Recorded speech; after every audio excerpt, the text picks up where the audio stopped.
కీడు వలన జయింపబడక మేలు చేత కీడును జయించుము. ఆమేన్, హల్లెలూయా.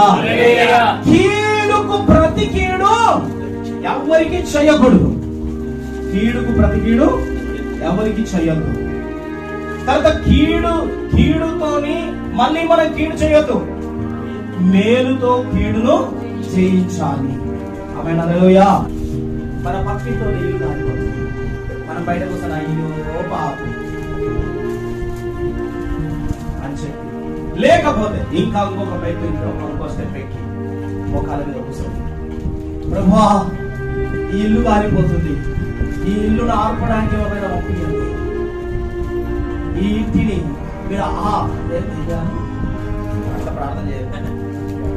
ఇలాంటి ప్రార్థనకు దేవుడు కోపం, ఇలాంటి ప్రార్థనకు దేవుడికి కోపం.